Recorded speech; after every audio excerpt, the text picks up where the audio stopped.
Hola chicos, ¿qué tal? Bienvenidos a Julius te cuenta, un pequeño espacio donde las historias cobran vida. En el libro Curiosidades Limeñas, publicado en 1974 por Ernesto Archer, se describe al barrio de Malambo como un lugar donde se establecieron una serie de rancherías para negros esclavos. Como la zona era bastante inhóspita por la cantidad de zancudos y mosquitos que pululaban allí, se optó por traer del África unos árboles que durante la noche expulsaban un olor muy fuerte y que ahuyentaba a los insectos portadores de enfermedades. Estos árboles, de origen africano, se llamaban malambos, lo que posteriormente le dio el nombre a la avenida donde fueron plantados, el barrio de Malambo. Es en ese lugar donde ocurre un singular enfrentamiento, en donde la chaveta manda y la reputación se gana con cicatrices. Y además, nos muestra que en el mundo de Lampa también hay códigos y gestos honorables. Así que pónganse cómodos, que hoy leeremos Duelo de Caballeros, del escritor peruano Ciro Alegría. Que empiece la aventura. Voy a contar una historia verdadera.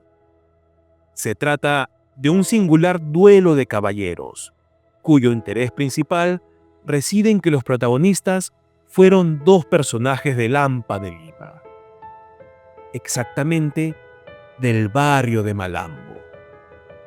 El nombre de resonancia africana abarca un dédalo de casas y callejones de adobe, colorido emporio del negrerío, del mulataje y una más reciente cholada, de toda esa chocolateada mezcolanza racial ante la cual resalta la blancura de la minoría cuyos antepasados dieron nombre a la ciudad de los reyes. Otro elemento de interés en la historia es que tal duelo no se llevó a cabo según las puntillosas reglas del Marqués de Cabriñana. Fue a la criolla y usando el arma llamada chaveta, larga y delgada hoja de acero, filuda hasta poder afeitar, con la cual se dan tajos los pelanderos del pueblo costeño del Perú. Quizá tenga también interés anotar que mi información es de primera mano. La historia del duelo me la contó el sobreviviente, mientras ambos cumplíamos condena en la penitenciaría de Lima. ¿Será necesario aclarar que yo estaba preso por razones políticas? Fui sentenciado a 10 años de presidio por tomar parte de la Revolución de Trujillo, hecha en 1932. Cuanto vi, escuché y pasé en ese asombroso antro de altas paredes lisas y barrotes rechinantes, donde más de una vez, por esos radiosos milagros del alma humana, afloraba también luz, podría ser materia de una novela que acaso escriba con el tiempo. Por el momento, quiero contar la historia del original duelo que, pese a algunas de sus características arrabaleras, fue considerado por la Corte de Justicia de Lima como un duelo de caballeros. Para tan gallarda interpretación, me dieron causas que ya aparecerán. Después de ingresar en la penitenciaría, pasé por 7 días reglamentarios de aislamiento y luego entré en contacto con una treintena de compañeros de lucha que me habían precedido en la entrada y los presos comunes. Los políticos no tardaron en señalarme a las notabilidades que había entre los comunes. Allí se encontraba Carita, mulato malambino de los que por su retadora condición de hombre de pelea reciben el nombre de faites. Carita era más alto que bajo, de contextura recia. Usaba zapatos de tacón alto, a la andaluza. Llevaba arreglado el uniforme a rayas negras y grises, según su medida. Se ladeaba sobre la frente la visera ancha de una gorra de apache, y los domingos hacía flotar en torno al cuello un pañuelo rojo. En su cara cetrina y alargada, un tanto caballuna, la boca prominente lucía una gran cicatriz. La nariz era ancha y de trazo enérgico. Los ojos oscuros se movían ágiles, pero a ratos adquirían la fijeza de los de una fiera en acecho. Tenía modales sueltos que denotaban aplomo. Respondía con una sobriedad no exenta de distinción a su prestigio legendario, y miraba desdeñosamente a lo que podría llamarse el vulgo del delito. Por el tiempo en que lo conocí, allá en el año 32, Carita hacía gestiones para conseguir el indulto y ofrecía en cambio sus servicios de guardaespaldas a Sánchez Cerro, razón por la cual, y muy a su manera, guardando todo el solapado oportunismo de un tipo de experiencia, trataba también con cierta indiferencia a los políticos, que estábamos allí por oponernos al régimen. En ese tiempo cumplía una segunda condena a 15 años de presidio por un crimen vulgar. Pero la nombradía de bravura adquirida en el famoso duelo le duraba todavía. De puro macho, así comentaban los otros presos. No comía con los demás, sino que en la mesa de los guardas, tal como suena.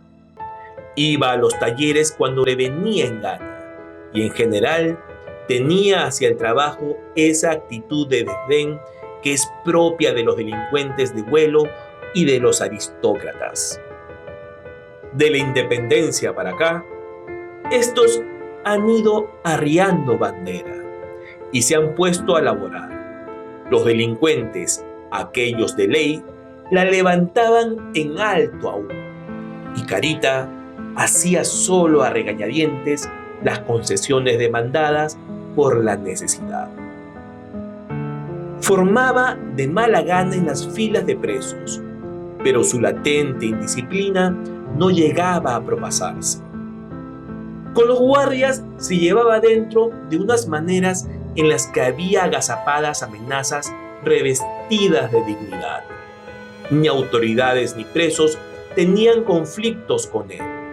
Las primeras le respetaban los caprichos con los que afirmaba su espíritu individualista y rebelde.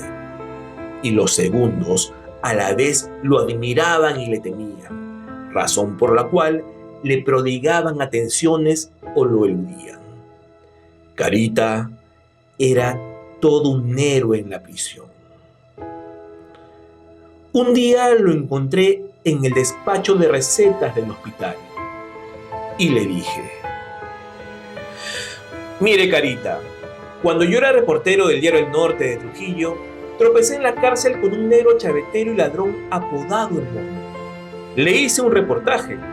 Afirmó que él fue quien mató a Tirifilo, cuando la pelea estaba en las últimas, pero indecisa, por salvarlo a usted. Mentiras del Mono, replicó Carita, haciendo un gesto de desdén con la mano, y agregó: es cierto que el Mono estaba en mi barra, pero ¿cómo se iba a meter si ahí estaba también la barra de Tirifilo? Eso dice el Mono por darse de pisto, por vincularse de algún modo al asunto. Negro atrevido, cuando yo salga, le advertiré que diga la verdad. Carita me hizo varias preguntas y sonrió con satisfacción al confirmar yo su fama. Alentado por eso y mi condición de periodista, me dijo: sentémonos aquí y yo le contaré cómo fueron las cosas. No me gusta contárselas a todos, ¿me entiendes? ¿Qué va a hablarle uno a cualquier suche? Tomamos asiento en 2 sillas que había por allí, y Carita comenzó a hablar. Pese a su desdén por los suches, es decir, la gente de poca monta, siempre lo escucharon varios a los que seguramente consideraba así. O sea, quien despachaba las recetas, un guarda y varios presos comunes que entraron por remedios y se fueron añadiendo al auditorio. Ya entusiasmado por el recuerdo de su hazaña, en pleno relato, Carita aceptaba la admirativa atención de los suches, con ocasionales miradas de condescendencia. Su voz era gruesa y opaca, pero adquirió emocionadas modulaciones a medida que avanzaba narrando. Sus palabras y frases tenían color. En un momento se puso de pie y dio varios pasos, haciendo fintas, para reproducir los lances de la pelea. No recuerdo sus palabras exactas. Se nos confinaba desde las 6 de la tarde a las 6 de la mañana en una celda parecida a un nicho, cuyas paredes laterales uno podía tocar abriendo los brazos. Allí, mientras había luz, o sea, hasta las 9, me entretenía tomando notas de mis impresiones diarias y escribiendo cuanto se me ocurría. Una vez, con motivo de que a un compañero le encontraron una revista que contenía un artículo considerado subversivo, hicieron un registro de celdas políticas y se llevaron todos nuestros papeles. Las notas del relato de Carita estaban entre los míos. No sé a qué sabias conclusiones llegarían las autoridades después del concienzudo análisis que practicaron, pero a nadie le devolvieron una hoja. En muchos casos, los tales papeles eran simplemente esas cartas que vienen del mundo de afuera, con el mensaje de la familia, de la novia, de los amigos, y que para el preso constituyen un tesoro.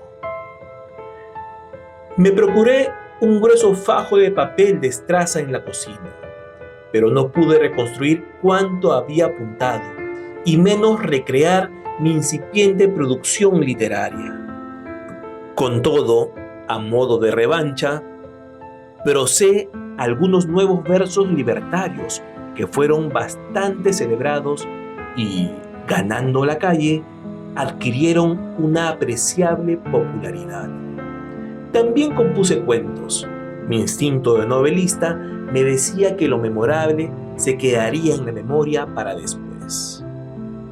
Así, narro la historia del famoso duelo de Carita y Tirifilo, sin más auxilio que el de la memoria. Si hay fallas, que me disculpen los años transcurridos. En el barrio de Malambo, antes del año 20, era lo que se llama el Taita, un negro apodado Tirifilo. Sería exagerado decir que tal sujeto no tenía oficio ni beneficio. De oficio era ladrón, y como beneficio, por cierto exclusivamente personal, tenía el de manejar la chaveta como nadie.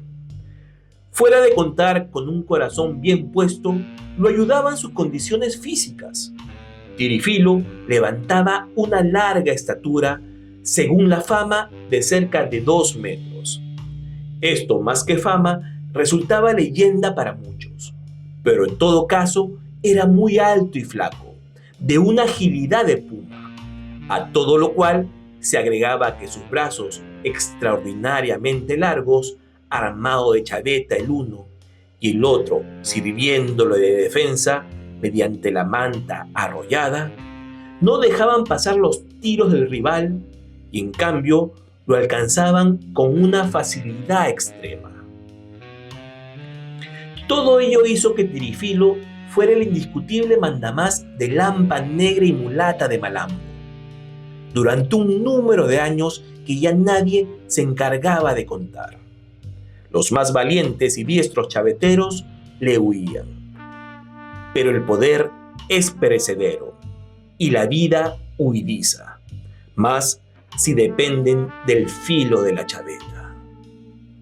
Tomaba vuelo entre los chaveteros de Malambo un mozo al que habían apodado Carita, por la acusada expresión jovial que tenía su faz en aquellos años.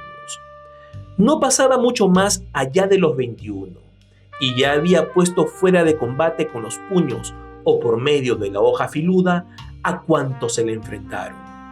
Era además medio guitarrista y cantor, cliente distinguido de los burdeles baratos, bueno para el trago y amigo de sus amigos. Las nuevas promociones de faites, los negros y mulatos jóvenes eran partidarios de Carita por esa solidaridad que hay entre los miembros de la misma generación y sus colindantes, y también porque es un natural impulso de la juventud perseguir la renovación del liderazgo, aún en el mundo llamado bajo. Mientras tiraban los dados y bebían pisco en las penumbrosas cantinas de Malambo, aseguraban que Carita era muy capaz de hacerle pelea a Tirifilo, aunque pocos osaban afirmar que lo derrotaría. El poderoso, amenazado, por su parte, no tomaba en cuenta las habladurías. Tirifilo trataba a Carita con la natural superioridad que va del maestro al discípulo, aunque la verdad era que a usar la chaveta no le había enseñado. Ni siquiera lo había visto pelear. Lo que sí quiso enseñarle fue el arte de robar y meterse en contrabandos y malas aventuras, por todo lo cual andaba siempre buscando al mozo, quien con su madre ocupaba 2 cuartos en un callejón del barrio. La señora, madre al fin, mostraba cierta resistencia a que su hijo entrara en colaboración estrecha con un tipo tan notorio, imaginando, naturalmente, que no tardaría en mezclarlo en un lío de gran clase malambina. Su actitud evasiva y poco amistosa traía molesto a Tirifilo. Y sucedió que una mañana, en circunstancias en que el taita hacía planes para practicar un robo de importancia, llegó al callejón en busca de Carita. Este no se encontraba en casa, y así lo dijo la señora con frialdad, que el otro ya conocía. Tirifilo tronó afirmando que ella lo negaba, para impedir que se juntara con él, y le espetó, intercalando entre frase y frase el más selecto conjunto del repertorio de injurias a rabanero. ¡Vieja! ¿Quieres tener al hijo metido entre las polleras? ¡Déjalo que salga y se haga hombre! El vecindario se revolvió al oír los gritos. Las puertas del callejón enracimaron cabezas aguaitadoras. Corrían voces diciendo: ¡Es Tirifilo! ¡Es Tirifilo! Tirifilo siguió gritando para que lo oyeran todos, inclusive Carita, a quien suponía oculto en el otro cuarto. «Lo vas a hacer un flojo, un cobarde, si es que ya no lo es. Sácatelo de entre las polleras, vieja, que salga ese cobarde». Carita carecía del don de la ubicuidad y naturalmente no salió. Se fue puertas adentro, entre sollozos. La pobre negra de Fenelona y Tirifilo optó también por marcharse, escupiendo desprecio y amenazas frente al pobrerío amedrentado. Al poco rato apareció Carita y encontró a su madre llorando. Ella no le quiso revelar nada de lo que había pasado, y Carita salió a informarse entre los vecinos. Cuando supo lo ocurrido, se le enrojecieron los ojos y enmudeció, adquiriendo la torva resolución de una fiera herida. De ahí nomás se fue a la calle, a fin de que la vieja no supiera lo que iba a hacer, y buscó a 2 miembros de su barra para que fueran testigos del reto. En compañía de 2 negros, uno de los cuales era el mono, llegó a casa de Tirifilo. Este se encontraba sentado junto a la puerta, todavía con señas de mal humor. ¡Negro liso!, le gritó Carita, intercalando con exacta propiedad otro selecto conjunto de injurias del susodicho repertorio. ¿Por qué te has atrevido a insultar a mi madre? ¡Me la vas a pagar! ¿Qué?, gruñó Tirifilo con una desdeñosa incredulidad. Lo que he dicho, ahí se queda. ¿Se queda?, retrucó Carita. Vas a ver que pa' un hombre hay otro, negro abusivo. Te reto a pelear esta noche, cuando salga la luna, en el jato del Tajamar. Uno de los 2 quedará ahí. Tirifilo miró a Carita, midiéndolo despectivamente, y respondió: ahí estaré. La noticia del próximo duelo corrió sigilosamente de calle en calle, de casa en casa, de callejón en callejón, de cuartucho en cuartucho, convocando lo más granado del hampa de Malambo. Cada bando reclutó una barra de unos 20 chaveteros escogidos, y ya no se hizo nada más, salvo que los contrincantes afilaron bien sus mejores chavetas y todos esperaron. Llegó la noche a Malambo. La luna debía surgir tarde. A eso de las 2 salieron Carita, el mono y otro más, rumbo a las afueras del barrio y por las callejas soledosas, brotando de la oscuridad de los callejones, llamándose y respondiendo con rápidos y peculiares silbidos. Avanzaron también los miembros de las barras. Carita y sus acompañantes, todos los cuales se les juntaron en un lugar convenido, fueron los primeros en llegar al jato de Tajamar, sitio llano cubierto de basura y latas viejas. Pese a la oscuridad, unos cuantos limpiaron un ancho espacio, librándolo de latas y lo que pudiera servir para tropezar. A poco llegaron varios del bando de Tirifilo y revisaron el trabajo hecho, ampliando todavía más el espacio sin obstáculos. Corrió un rumor entre las barras cuando Tirifilo arribó, seguido de algunos más, delineando su alta silueta entre las sombras. Al ser rodeado por toda su gente, dijo algo hablando sobre las cabezas. De nuevo, ya no quedaba sino esperar. Los duelistas y sus barras se sentaron en fila a un lado y otro del espacio señalado. Sus rostros y vestidos oscuros apenas se veían en la sombra. Sí, fulgía la luz de los cigarrillos, y hablaban una que otra vez en voz baja, como se habla siempre en tales horas, que son de un anticipado respeto a la muerte. No lejos pasaba el silencioso Rímac, que separa a Lima de Malambo.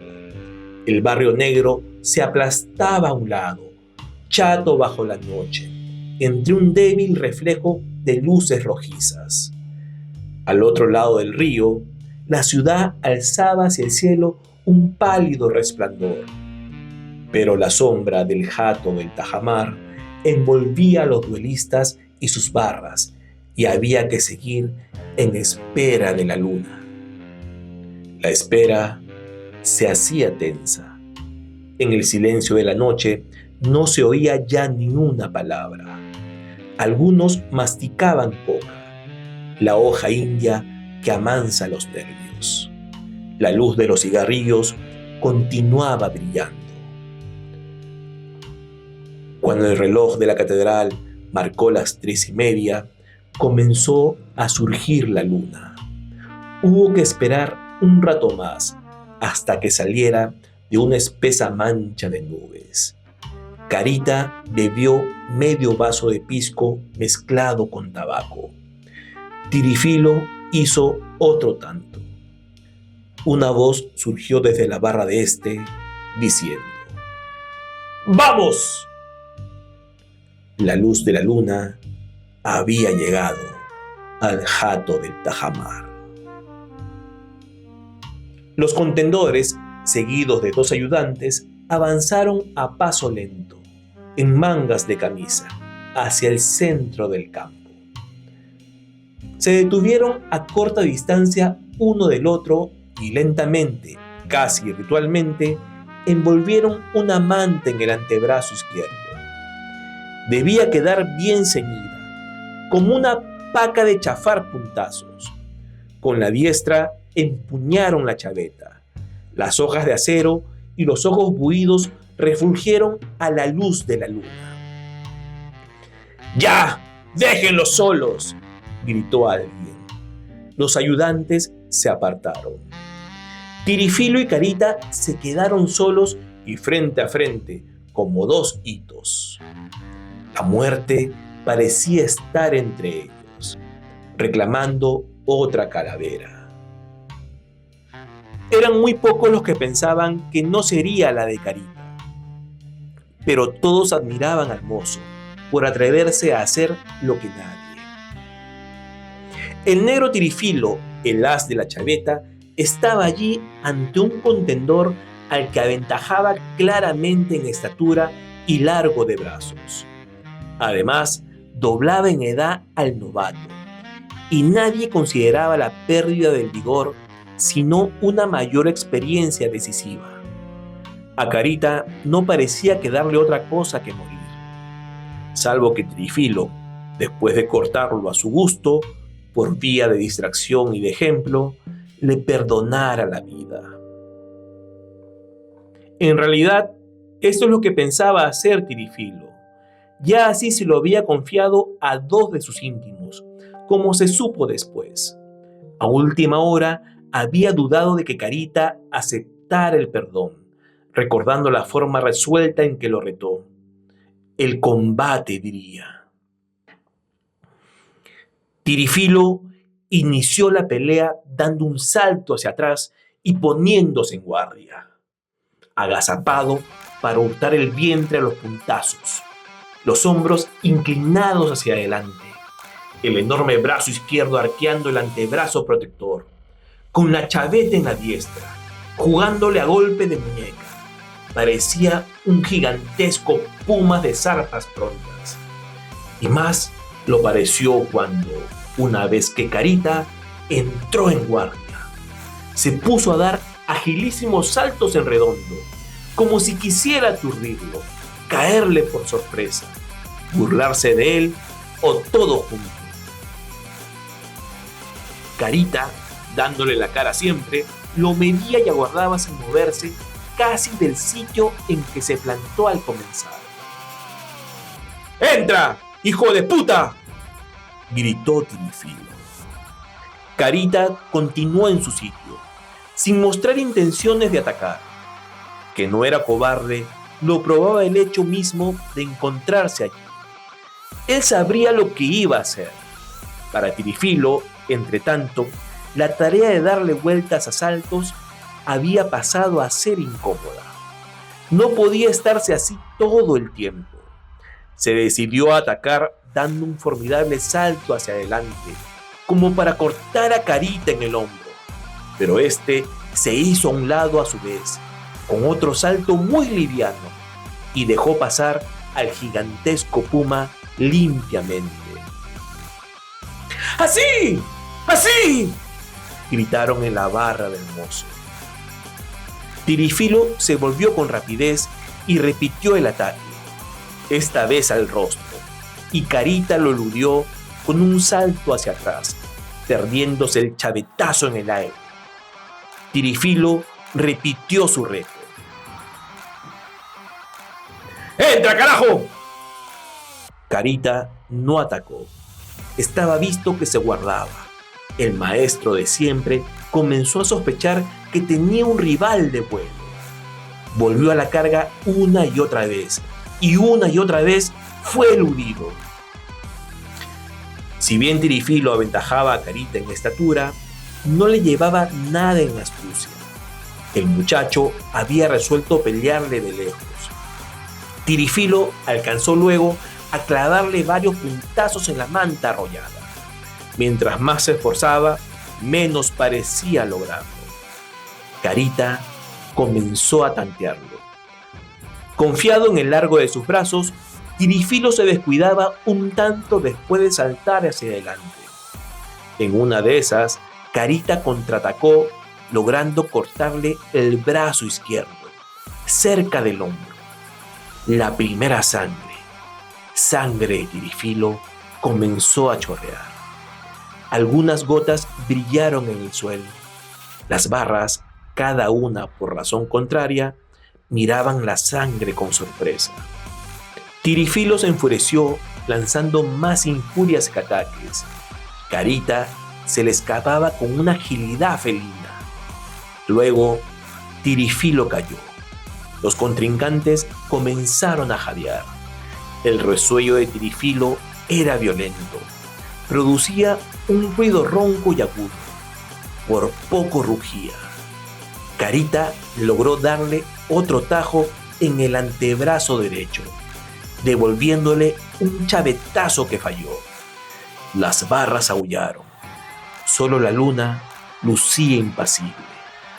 Tirifilo trató de serenarse y de tomar las cosas verdaderamente en serio. Estaba visto que ya no podría lucirse cortando a su placer a Carita, y menos perdonándole. Jugó los brazos simulando contradictorios ataques y luego entró a fondo, logrando cortar a Carita en la boca. ¡Ese es tajo que vale!, gritó uno de la barra adicta al maestro, y agregó más fuerte: ¡Ríndete, Carita! ¡Te va a matar! Carita comenzó a beber su propia sangre, que del labio superior partido le chorreaba a la boca.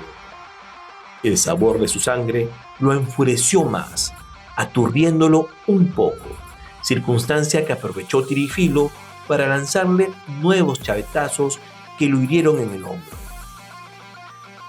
¡Ríndete, Carita!, conminó de nuevo la voz. La respuesta fue agacharse, saltar a un lado y otro, desviar la diestra armada de Tirifilo, entrando de costado y darle un formidable puntazo en el rostro. Carita sintió el hueso del pómulo. Tirifilo rugió de dolor y las barras se excitaron a tal punto que alguien demandó calma a gritos. El novato volvió al ataque, pero el maestro, ya prevenido, lo paró en seco. Carita sintió que le desgarraba la camisa a la altura del pecho. La chaveta cruzó de costado. Un poco más y lo habría muerto. Carita se puso a dar saltos en torno a su enemigo, rehuyendo un entrevero. Trataba, mientras tanto, de pensar con claridad. La intimación al rendimiento le pareció un indicio de que la pelea estaba indecisa. Si bien la segunda vez lo había indignado, atacando como lo hizo, ahora veía que si continuaba entrando, Tirifilo acabaría por ganarle a pura dimensión de brazo, encajándole un chavetazo mortal. Entonces debía volver a su táctica de pelearle de lejos, haciéndole el mayor número de tajos, cansándolo y desangrándolo hasta debilitarlo en tal forma que la tarea de rematar sería cuestión de tiempo. Tirifilo Con toda su experiencia de luchador, entendió bien lo que Carita se proponía. Desde el principio, trató de indignarlo para que entrara. Luego vio que no le hizo caso, pero más tarde se arrebató en forma que podía aprovechar. Ahora que Carita volvía a escurrírsele, entendió que llevaba las de perder si no terminaba pronto con el vivo y se lanzó al ataque. Lo perseguía de un lado a otro del campo, hasta tropezar con los miembros de las barras o alguna lata vieja. Carita retrocedía a saltos, lo esquivaba, no sin lanzarle un chavetazo alguna vez. Los brazos de Tirifilo se iban llenando de heridas y parecía que Carita siempre le iba a quedar lejos. ¡No corras, hijo de puta!, gritó Tirifilo. En su voz había un acento de contenida desesperación. Le daba rabia no poder acabar con ese rival novato, de sorprendente agilidad, que no solo iba a dar al traste con su prestigio de chavetero, sino que le podía quitar la vida. Habiendo abandonado la idea de lucirse con él y perdonarlo hacía mucho rato, resultaba que ahora tampoco podía matarlo. El gigantesco puma bufaba lanzando chavetazos de frente y de costado, sin lograr herir a Carita. Había sangre en los aceros y en los cuerpos, pero la sangre de Tirifilo corría más. En un momento en que éste se tiró a fondo como para atravesar a Carita, fue esquivado en forma tal que la chaveta del muchacho, quien hizo un quite agachado y lanzóse hacia adelante, le partió un muslo. Tirifilo se volvió rápido para encontrar que Carita le pasaba por un lado, cortándole el molledo del brazo izquierdo. El maestro se detuvo, como si para él todo eso constituyera el colmo de la sorpresa. Luego reinició la terca persecución, resollando angustiadamente. Comenzaba a clarear el día. Carita vio la congestionada faz de Tirifilo. De los ojos rabiosos salían lágrimas que dejaban un trazo brillante en la mejilla. En la otra, mal herida, las lágrimas se confundían con la sangre. Carita vio también que en esos ojos estaba grabada la muerte, a fuego de odio y orgullo. Querían la muerte para Carita o Tirifilo mismo, pero nada menos. Las barras se habían callado. El final ya parecía anunciarse, pero la derrota de Tirifilo se temía aún por cosa increíble. Muchos esperaban que acertara haciendo un último esfuerzo. De algo habrían de servirle su gran valor, sus brazos larguísimos, su experiencia de años. ¿Acaso terminaría por matar a Carita pese a las malas condiciones en que estaba? Se había desangrado mucho, pero ninguna de sus heridas parecía mortal. La cuestión consistía en que resistiera. Aún podría atacar. Es lo que trató de hacer Tirifilo, pero no pudo persistir en el esfuerzo. Dio visibles muestras de debilidad. Sus saltos eran menos ágiles. El brazo de la manta aflojó mucho. Se hubiera dicho que perdía la guardia. El otro se movía con poca agilidad al lanzar los chavetazos. Confundido ya, insultó de nuevo a Carita, a la loca, como se vio luego. ¡Entra! ¡Hijo de puta! Carita saltó de un lado a otro, confundiendo más a su rival y midiendo la situación.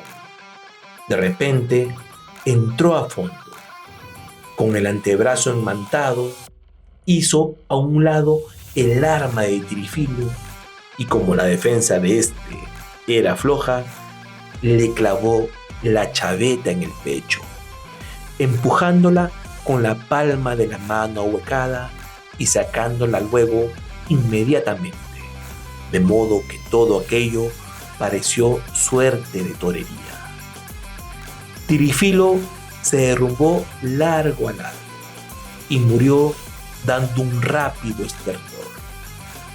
Viendo las camisas blancas enrojecidas a trechos, uno comentó: «Se ha pintado la bandera peruana».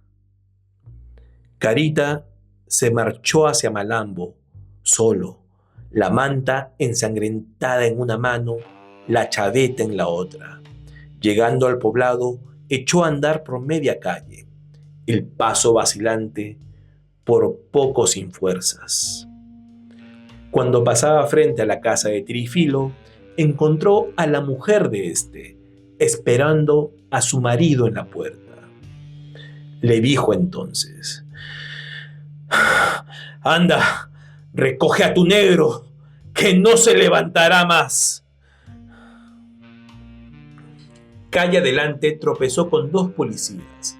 Pese a que caminaba con dificultad, llevaba en el rostro tal expresión de fiereza y todo su continente resumaba tanta disposición de lucha, así como la manta chorreando de sangre y la chaveta lista, que los policías lo dejaron pasar, limitándose a seguirlo. Carita llegó por fin a la puerta de una botica, donde se desplomó gritando: «¡Cúrenme!». La noticia fue recibida con incredulidad por los cronistas policiales. ¿Muerto a chaveta Tirifilo, el as de Malambo? Luego que la confirmaron viendo el cadáver en la morgue y entrevistando a Carita en el hospital, los diarios lucieron crónicas y reportajes a grandes titulares durante muchos días. El alma del pueblo vibró. Carita tenía en su favor, más allá de toda consideración de valor y victoria sobre el temible Tirifilo, el hecho de haber defendido a su madre. Valses criollos y marineras cantaron la hazaña. Un nuevo héroe popular había surgido. A la larga, fue envuelto en una aureola de leyenda. Cuando la Corte de Justicia dio el caso, Carita tenía ganada su causa en la opinión. Los magistrados consideraron la reyerta entre un negro y un mulato de Malambo como una clara cuestión de honor, un duelo de caballeros, y dictaron la sentencia correspondiente: 3 años de prisión. Los negros y mulatos de Malambo, de ordinario arrogantes, abombaron un tanto más el pecho al pasar por las calles de la ciudad de los reyes.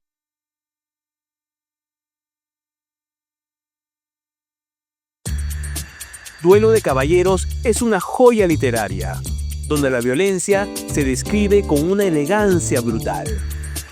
Ciro Alegría desmonta con fina sátira la falsa nobleza de los delincuentes, mostrando incluso que en los márgenes más extremos de la ciudad existen rituales, códigos y gestos que rozan lo absurdo. Carita y Tirifilo no son héroes ni villanos, son el espejo de una parte de la sociedad, figuras trágicas de un entorno donde el respeto finalmente se impone con cuchillo y profundas heridas. Y así termina Julius de Cuenta. Si este relato les gustó, háganmelo saber en los comentarios. Y no se olviden de activar la campanita, darle un me gusta al video y compartir el programa. Nos vemos la próxima semana con otra gran aventura. ¡Chao!